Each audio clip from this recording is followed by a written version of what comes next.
Assalamualaikum warahmatullahi wabarakatuh. Hello everyone. Let me introduce myself first. My name is Muhammad Afif Rifqy. I'm from Class C of English Department. So right now I'm going to do an appreciation video of a poem by W.H. Auden. It's called The More Loving One. So before we talk about this poem, let me tell you something about the poet. His name is Winston Hugh Auden, better known as W.H. Auden. So Auden is a British author, a playwright, and a poet. He is most known today for his poem though. So much of his early poetry reflected the political conflict he encountered in the various areas of the world where he had traveled. Later, uh, later in his poetry would reflect more religious and spiritual element. Okay, so let's just right now we gonna read the poem. The More Loving One by W.H. Auden. Looking up at the stars, I know quite well that for all they care, I can go to hell. But on earth, indifference is the least we have to dread from man or beast. How should we like it were stars to burn with a passion for us we could not return? If equal affection cannot be, let the more loving one be me. Admire as I think I am of stars that do not give a damn. I cannot, now I see them, say I miss one terribly all day.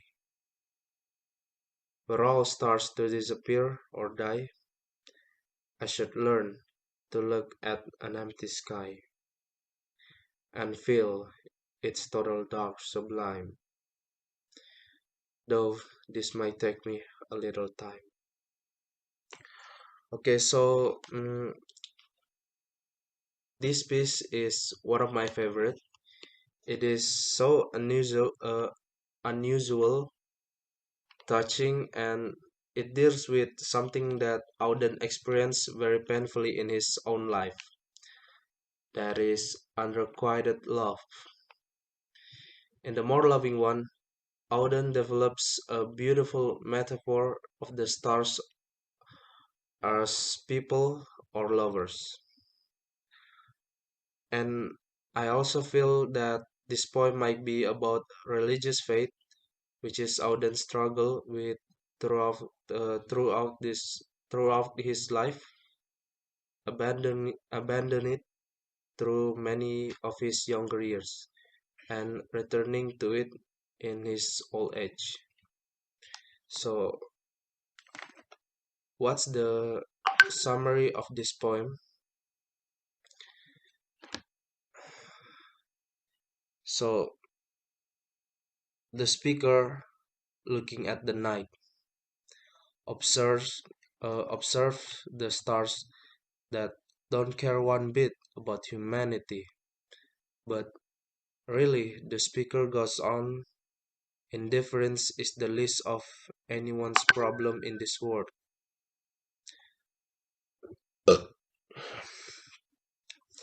Wouldn't wouldn't it be unpleasant, the speaker says, if the stars love humanity desperately, but humanity couldn't love the stars back? No. If there can be mutual love, the speaker the speaker would rather be the party who loves more deeply. Much as the speaker thinks they love the indifferent stars, however, now that the speaker is looking at them, they don't think that they could say that they miss anyone in particular during the daytime. If every single star vanished or burned out, the speaker would figure out how to appreciate the beauty of a completely dark night sky, though it might take them a while. So, what's the historical context of this poem? So, Auden, Auden lived through some of the most chaotic years of the 20th century. He, as we know, in the 20th century, he saw two world wars and the Great Depression and the post-war cultural upheaval of the 1950 and in the 60s.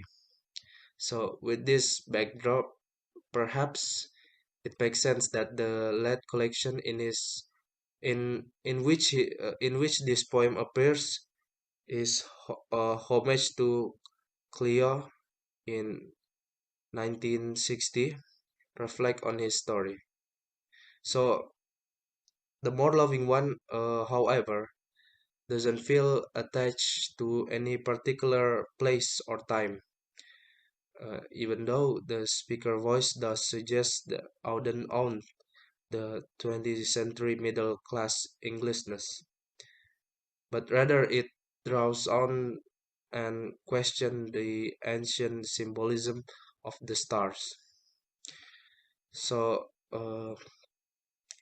some of the poem's thoughts on love, however, might reflect Auden's own experience. He suffered terribly over his longest and most serious romantic relationship. His great love, fellow poet Chester Kallman, couldn't commit to the monogamy that Auden needed. Although the pair lived together on and off until Auden's death, what Auden called their marriage, even though gay marriage weren't legally recognized at that time, their marriage ended in 1941, and Auden well knew what it was to feel like the more loving one. So next, let's talk about the stars. So the stars are traditional symbols of faith, love, and the gods. So in this poem, however, they play the opposite role. To the speakers, the star reflect not meaning and feeling, but the pure indifference of an unfeeling unfeeling and meaningless universe. This poem personified stars might also suggest an indifferent lovers, a person the speakers feels deeply for, but who does not give a damn about the speaker. So where does this symbol appears in the poem? In this poem, so the stars appear in lines 1, looking up at the stars, I know quite well, and in the line number 5 too, how should we like it, where stars to burn, and in the line 9, of stars that do not give a damn, and last in lines 13, where all stars to disappear or die. And then the poem setting. It would be fair to say that the more loving one could take place anywhere that the stars shine. It would be equally fair to say that it takes place in the speaker imagination. The poem certainly treats its perspective as universal. For all the stars care, the speaker feels everyone could go to hell.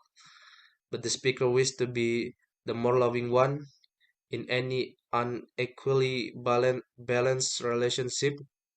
hints that the speaker sees the stars through the lens of personal experience. To the speaker, it's better to love something that uh, that can that cannot love you than to feel no love at all. Next, we talk about uh, the personification. In the very first line of the poem, the speaker personifies the star. Looking up at the star, I know quite well that for all they care, I can go to hell. On one level, the speaker is making a point about an uncaring universe here, saying that the stars are utterly unresponsive to humanity. The speaker portrays the star not merely as unfeeling balls of gas blazing in the night, however, but also as a figure who could care and simply do not. The stars do not give a damn. Sounds sounds awful, a lot like a person who indifferent to the speaker. That idea gathers steams when the speaker asks, "How should we like it? Were stars to burn with a passion for us we could not return." Not that no mention of passion appear in the first stanza, yet the way the speaker phrase these lines implies a turnabout. What if the stars were in love with us, the way we're in love with the stars? In other word, in other words, the stars here suggests not just any indifferent person, but someone with whom the speaker is unrequited love. This personification helps to give this poem its subtle dips of feeling. While the speaker voice sounds wry, the distancing image of the star suggests a person trying to manage a painful romantic disappointment by philosophizing by philosophy by philosophizing about it. So where the personification appears in the poem. So it's in line 1 and 2. Looking up at the stars, I know quite well that for all they care, I can go to hell. And in the line 5 to 6, how should we like it for stars to burn with a passion for us we could not return? And in the line 10, stars of stars that do not give a damn. So again, next is let's talk about some of the vocabulary in this poem that you guys may not be familiar with. So indifference. What is indifference? So indifference is a lack of caring or interest. In the location in the poem is in line 3. Yes, in the line 3. And sublime. So sublime is the meaning of sublime is an awe-inspiring or overwhelmingly moving. The location is in the line 14, 14 or 15, I guess. The line, oh, in the line for 15. I'm sorry. So, how about the form? Like many of Auden's poems, the more loving one used a traditional form to explore a complex, arch, witty, an understandably melancholy idea. Written in 4 quatrains of rhyme couplets, the poem has the rhythm and sounds of an old song, or perhaps a series of dry jokes, every couplet a setup and a punchline. This simple form puts a mild face on a complicated progression of thoughts. The speaker wanders through several ideas over the poem's fourth short stanza, that the heavens are indifferently to humanity, that it's better than the heaven should be indifference to humanity than the other way around. That honestly the speaker cannot claim such a deep or abiding love of the heavens anyway, and that we were the stars to completely vanish, the speaker might learn to love other darkness in their place. So the poem form suggests that loving that which cannot love you back, and learning to find something sublime even in the absence of a beloved is a common, absurd, and ruefully funny human predicament. Next is the rhyme scheme. So the more loving one is written in rhyme couplets like this: A A B B. So let me find my cara jelasin.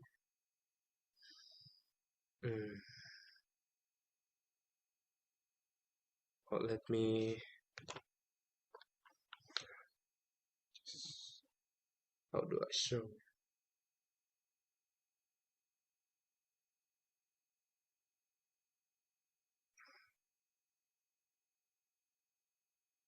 Okay, so let me show you how what I mean by that. Okay, so in other words, each quatrains use two pair rhymes in a row, like this. Looking up at the stars, I know quite well that for all they care, I can go to hell. I mean, look at this.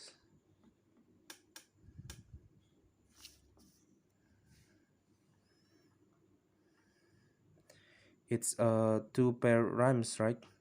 In a row also. And these two. But on earth indifference is the least who have to dread from man or beast, and so on. Alright? A B B. So uh, this rhyme seems lends itself to a humor. Each of the speaker dry assertions about the indifferent stars resolved with a punchline. Uh, so sometimes, of course, those punchlines feel more rueful than hilarious. Consider the rhymes in the lines from which the poem draws its title. Like this: if equal affection cannot be, let the more loving one be me. So Auden could have phrased the same idea all sort of different ways, like let me be the more loving one, to name the most obvious example, by saving up the revelation that the speaker will prefer the more loving one to be me, attracting attention to the word with the end rhyme. The poem deepens the poignancy of this moment. What the speaker wishes for, after all, is not quite ideal. It's a preference one only has to state. If equal affection cannot be,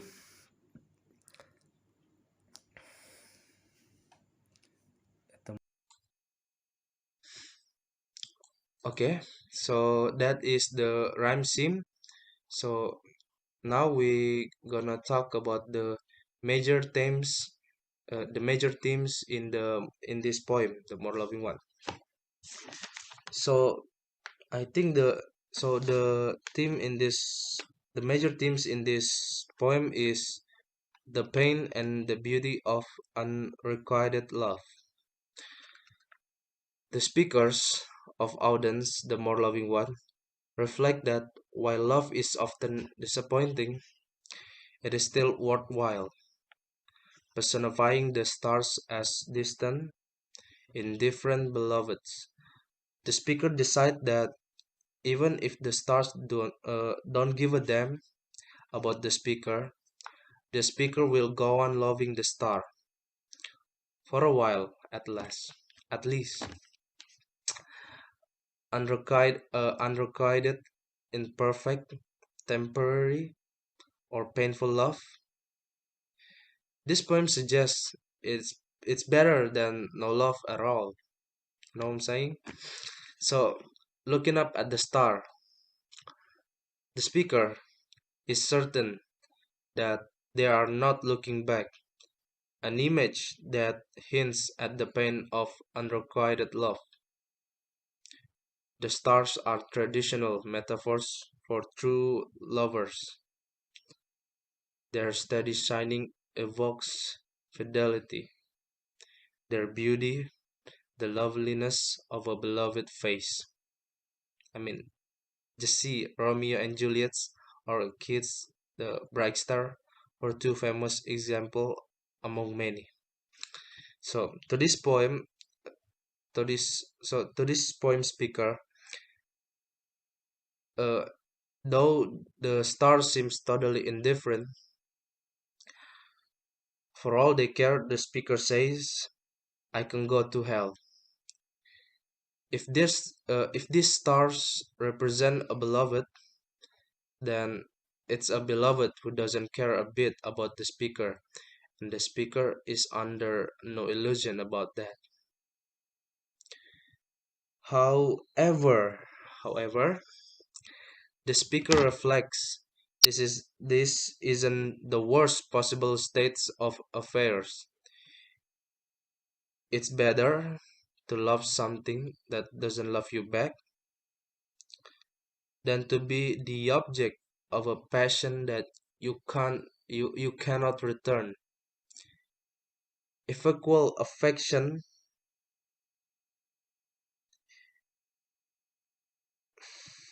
if equal affection cannot be, that is, if the speaker and beloved cannot feel the same way about each other, it is much better to be the more loving one than the indifferent party. This this declaration suggests that experiencing love, even unrequited love, is a good thing in itself. Being loved by someone whom you cannot love back, the speaker observed, is merely uncomfortable.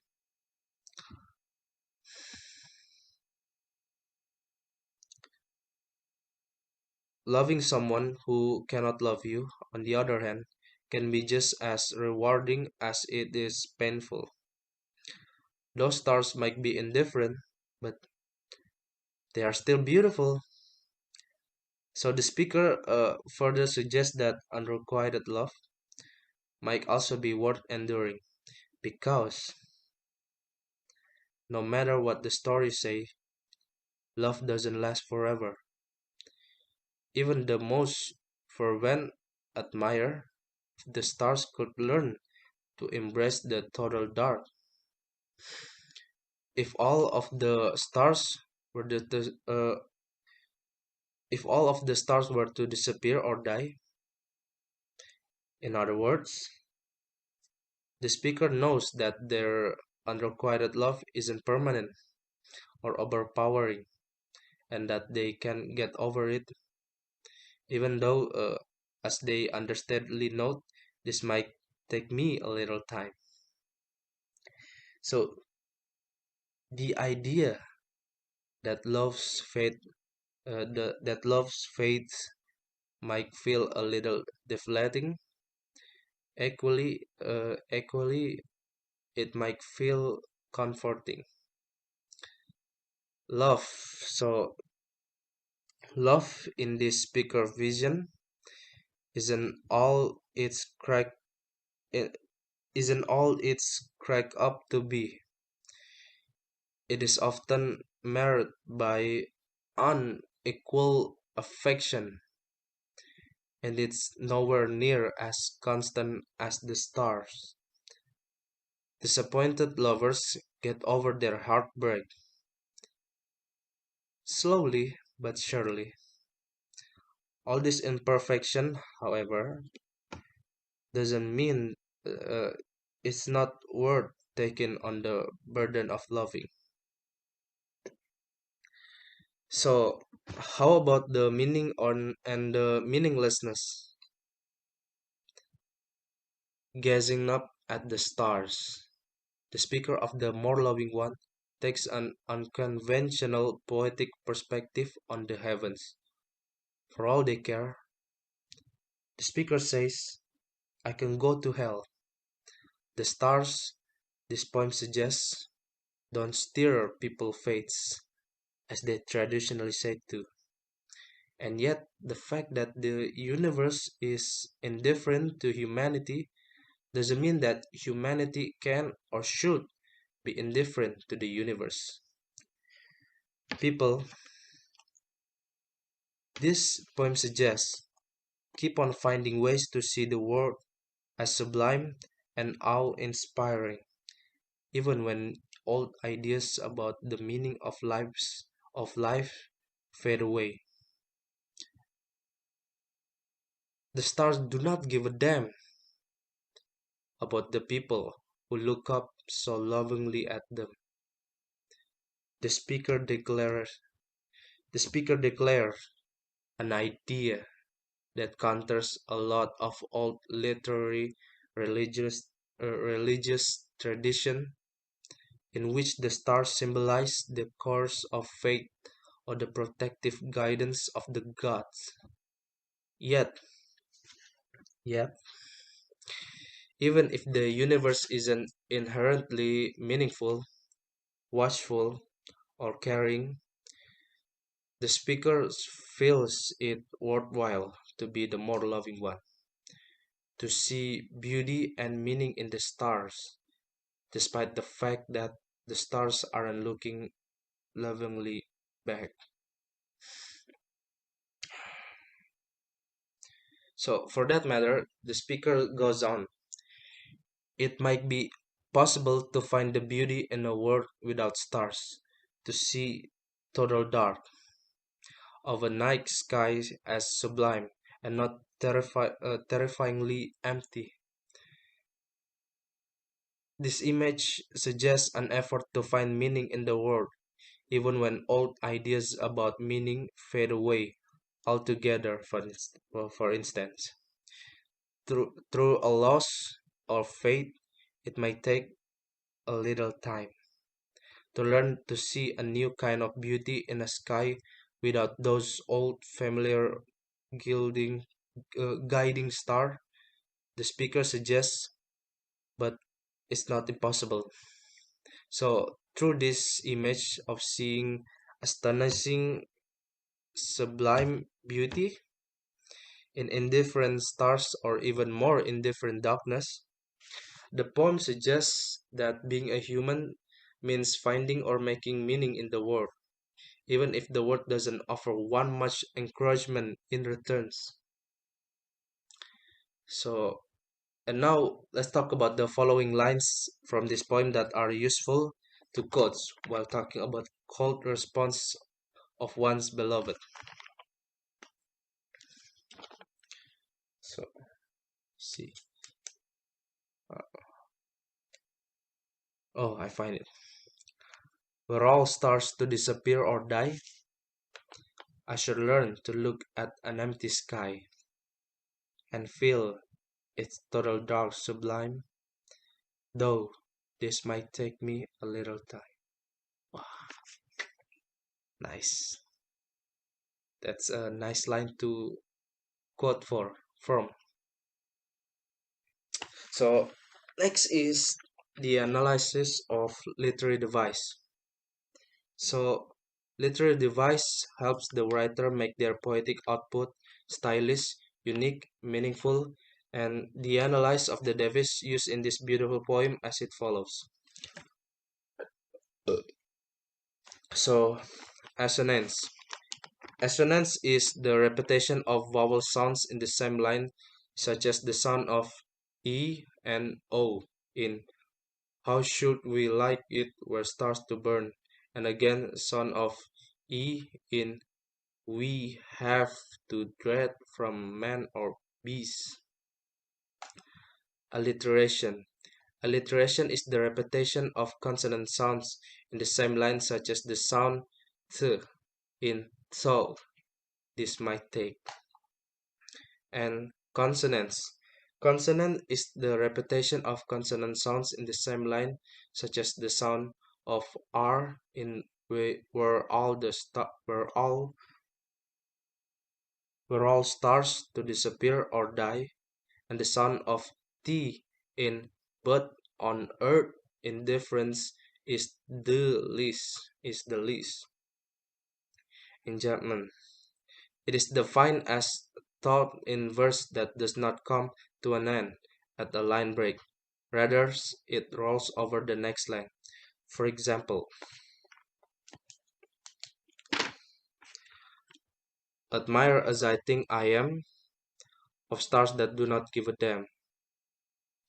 I cannot, no, I see them say, I'm sorry, I cannot, no, I see them say I miss one terribly all day. And imagery. Imagery is used to make readers perceive things involving their five senses. W. H. Auden has used imagery in this poem such as How Should We Like It? Where Stars to Burn, Where All Stars to Disappear or Die, and We Have to Dread from Man or Beast. And metaphor. So it is a figure of speech in which an implied comparison is made between the objects that are different in nature.